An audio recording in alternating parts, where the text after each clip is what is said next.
Life as a medieval archer was brutal, physically, mentally, and in every way that mattered. It wasn't just about shooting arrows, it was about surviving a job that demanded everything and gave back almost nothing. The real question isn't whether it was tough, it's whether you could do it. Could you stomach the endless training, the bone-deep exhaustion, the ever-present threat of death? Could you stare down a charging knight, knowing your life hung by a thread, and still loose that arrow? Becoming an archer wasn't a choice, it was often your destiny. From as young as 7, boys were legally required to practice archery every Sunday after church. 7 years old, just lads, really. But the making of an archer begins early, and it begins harshly. Mispractice, welcome to fines, or public punishment in the stocks. Imagine being 10 years old, handed a longbow nearly as tall as yourself, told to pull it hundreds of times until your hands blistered and bled. No sympathy, just one word, again. Day after day, year after year, the training went on. No respite, no mercy, just the relentless pursuit of skill. The weak fell away, the strong endured. By the time a boy turned 13, he was expected to handle the real thing. That meant developing monstrous strength. Drawing a war bow took over 100 pounds of force, every single shot, and it showed. Skeletal remains of archers reveal twisted spines, oversized left arms, and bone spurs on fingers, their bodies literally reshaped by their craft. Imagine the strain, the constant pressure on muscle and bone. The pain must have been unbearable at times, but they endured, they had to. By 16, the best could shoot 12 arrows a minute with deadly precision. 12 arrows. 12 lives ended, potentially. That's the power these men wielded. The longbow. An engineering marvel and a constant source of agony. It stood up to 6 feet 6 inches tall, weighed around 3 to 5 pounds, and required Herculean strength to draw again and again. Imagine the feeling of that weight in your hands, the constant pull on your muscles. The longbow was a cruel mistress, demanding respect and offering little in return. Bows warped, strings snapped in the rain. Arrows had to be perfectly matched, or risk failure. Every detail mattered. Every flaw could mean the difference between life and death. Maintenance was non-stop. Even carrying the bow was a chore, especially alongside 60 to 100 arrows and pounds of gear. A true archer's work was never done. Chapter 4. The Loadout. Archers were walking arsenals. Aside from their massive bows and arrows, they carried food, tools, cloaks, spare strings, and backup weapons. Daggers, axes, and hammers.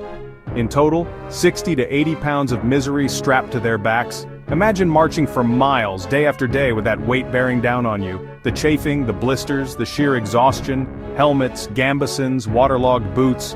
No wonder they joked. An archer without back pain is either dead or lying. They learned to laugh in the face of hardship, to find humor in the darkest of places. It was their way of coping, of surviving. Chapter 5. The March to War. Then came the march. Up to 30 miles a day across mud, hills, rain, and snow. No tents, no comforts, just stale bread, cold water, and bug-infested ground to sleep on. Every step was a test of will. Imagine the mud sucking at your boots, the rain lashing down, the cold seeping into your bones.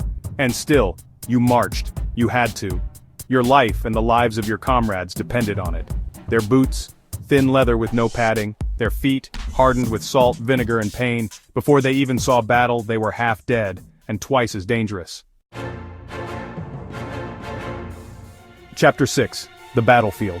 Archers weren't random shooters, they were precision death machines. 100 archers could fire over 1,000 arrows per minute. In battles like Agincourt, they fired over 60,000 arrows a minute. That's not combat, that's a storm. A storm of steel and wood, reaping lives with every volley. They adjusted for wind, sun, terrain. Every detail mattered. Their curved formation increased the kill zone. Their stakes stopped cavalry. Their volleys turned charging knights into bloody pincushions. They were masters of their craft, these archers, and they showed no mercy. Chapter 7. When the arrows ran out, but arrows didn't last forever. When supplies ran dry or when enemies got too close, archers became desperate melee fighters. No shields, no heavy armor, just daggers, axes, and maybe the longbow itself as a makeshift club. Imagine the terror of that moment, the enemy bearing down on you, your only defense a sliver of steel.